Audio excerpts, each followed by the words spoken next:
नमस्कार। मैं कपिल एक बार फिर आपके सामने। भाई ये जो कहावत है हिंदी की, रंगे सियार वाली, बल्कि चरित्र कहिए रंगे सियार का, बड़े मजे वाला कैरेक्टर है भाई साहब।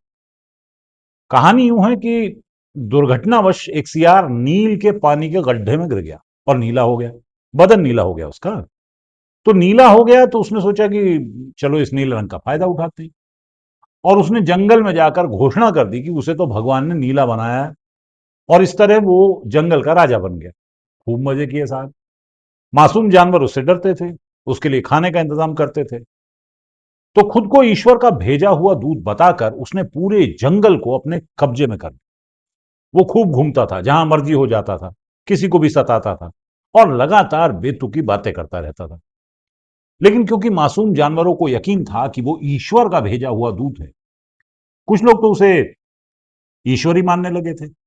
इसलिए वो बेफिक्री से अपने काले कारनामों को अंजाम देता था। अच्छा, फिर कुछ यूं हुआ कि एक रात वो अपनी मस्ती में था और कहीं पास में ही सियारों ने भी मस्ती में आके हुआ हुआ करके हुंकार लगाई। अब अपनी मस्ती में वो रंगा सियार ऐसा डूबा हुआ था कि आव देखा ना ताव, एक छोटी सी पहाड़ी पे चढ़कर उसने भी हुआ हुआ करना शुरू कर दिया। आगे की कहानी दोस्तों मैं इसलिए नहीं बता रहा क्योंकि ये पुरानी कहानी बताती है कि जंगल के जानवर समझदार थे। वो रंगे सियार की आवाज से पहचान गए कि ये तो वही पुराना वाला सियार है। और उन्होंने उस रंगे सियार को मार मार कर उसका भुगुदर निकाल दिया और खदेड़ दिया उसको जंगल से बाहर। कभी कभी मैं सोचता हूं कि यार ये रंगा सियार आ जाए इंसानी बस्ती में तो क्या होगा। क्या इंसान पहचान पाएगा इस रंगे सियार को, या वो उसे ईश्वर का दूत मान लेगा, अवतार मान लेगा, उसे राजा बना देगा, उसकी पूजा करने लगेगा। रंगा सियार इंसानों की बस्ती में हर रोज अपने जुमले चिपकाता फिरेगा और इंसान दोनों हाथ जोड़कर उसकी वंदना करता रहेगा। मेरा मानना है कि कहानी वाला रंगा सियार इंसानों को रंगे सियार की पहचान करवाने के लिए गढ़ा गया चरित्र है। हालांकि अभी मेरा विचार बदल गया है।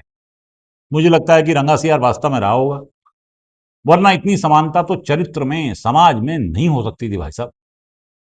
रंगा सियार दोस्तों फितरतन मूर्ख होता है, आए बाएं शाएं बकता है। इंसान अगर ऐसा मूर्ख हो तो उसे सिर पर नहीं बैठाया जाता। लेकिन रंगे सियार की बात दूसरी होती है। लोग उसकी मूर्खतापूर्ण बातों में भी रस खोजते हैं, तालियां बजाते हैं, उसे सर पे बिठाते हैं, उसकी हुआ हुआ में अपनी हुआ हुआ मिलाते हैं। उधर सियार अपने खेल पर खुद आत्ममुग्ध होता है और जैसा कि सियारों की आदत होती है, वो अपने भक्तों को खुश करने के लिए तरह तरह के नाटक करता है। नौटंकी में हम पहले बता चुके हैं, रंगा सियार माहिर होता है भाई साहब। और अपनी नौटंकी से वो अपने भक्तों को लगातार खुश करता रहता है। ऐसा भी नहीं है कि रंगे सियार की नौटंकी में कुछ नयापन होता है, बल्कि पुरानी नौटंकियों से वो लगातार कंटेंट उधार लेता है और उसे और कचरा करता रहता, खराब करता रहता। लेकिन रंगे सियार की इस नौटंकी पे जनता लहालोट होती है, क्योंकि जनता यानी इंसान रंगे सियार को पहचान कर भी न पहचानने का नाटक करती है। रंगे सियार का एक खास लक्षण यह भी होता है कि वो हर काम की शुरुआत खुद से ही मानता है। उसके अनुसार सृष्टि का जन्म इसलिए हुआ है ताकि उसका जन्म हो सके, क्योंकि उसे राजा बनना था। वो यानी रंगा सियार मानता है कि अगर उसे राजा नहीं बनना हुआ होता भाई साहब, तो सृष्टि का जन्म होता ही नहीं, क्योंकि उसका कोई अर्थ ही नहीं रह जाता फिर।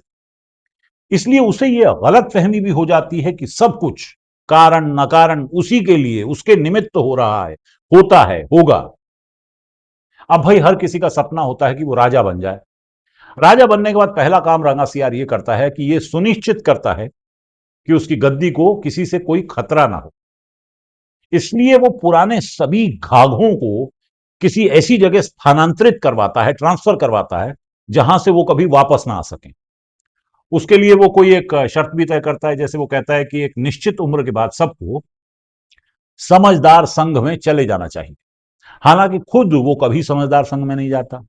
और इसलिए ये समझ में आता है कि रंगा सियार ये समझता है और मानता है कि कानून बाकी सबके लिए है, उसके लिए नहीं। उसको छोड़ के बाकी सब पे कानून लागू होगा। अब कानून की बात चली है तो बताता चलूं कि रंगा सियार सिर्फ दुनियावी कानूनों से ही नहीं, बल्कि law of physics, law of mathematics, law of chemistry जैसे फालतू के कानूनों से भी ऊपर होता है। और यही साबित करने के लिए वो कभी गणित के सिर पे डंडा मारता है तो कभी भौतिकी के सिद्धांतों का भाग्य बिगाड़ता है।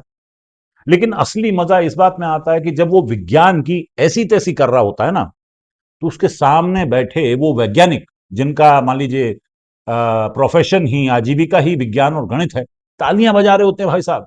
और यही रंगे सियार की सबसे बड़ी उपलब्धि होती है। रंगा सियार खुद सियार होता है, लेकिन अपने भक्तों को वो गधा बना देता है, जो बिना सोचे समझे उसके पीछे चलते हैं, उसकी बातों को दोहराते हैं, उसके जुमलों की जुगाली करते हैं, उसका गुणगान करते हैं। विज्ञान और गणित जैसे कठिन विषयों में ही नहीं, रंगे सियार की कलाबाजियां इतिहास, भूगोल और साहित्य तक का चेहरा बिगाड़ती रहती है। और इतिहासकार, भूगोल विज्ञानी और साहित्यकार उसकी इन कलाबाजियों को बेबस मुंह बाय देखते रहते हैं। रंगे सियार के ऐसे विशेषणों के पीछे मेरी कोशिश मेरे दोस्तों सिर्फ इतनी सी है कि आप, कम से कम आप, रंगे सियार के झांसे में ना आए, अपनी अक्ल लगाएं और बुद्धि की दवा करें, बच जाएं। बाकी देश का, दुनिया का तो क्या ही कहना है। बाकी चचा जो थे हमारे गालिब जनाब, रंगे सियारों के बारे में कुछ खास न कह गए थे। उनके गुमशुदा दीवान को बहुत खोजा तो जाके एक शेर मिला, वही आपको सुना रहा हूं, ताकि कम से कम रंगे सियारों से सावधान रहें आप। झूठ के ऊपर झूठ के ऊपर झूठ की भरमार, खुद को खुदा समझता है मूर्ख बरखुरदार, शक्ल भले ही इंसानी हो फितरत से लाचार, और दुनिया वालों आंखें खोलो, ये है रंगा सियार। सच कहा चचा ने। जरा आंखें खोलोगे तो रंगा सियार अपनी फितरत से, अपनी आदतों से, अपने चरित्र से साफ नजर आता है। और रंग उसका जो धोखा है साफ दिखाई देने लगता है। बाकी सच तो यह है मित्रों कि सोने वालों को जगाया जा सकता है, लेकिन जो सोने का नाटक करे उसे कौन जगा सकता है भाई। बाकी आपकी मर्जी है। नमस्कार।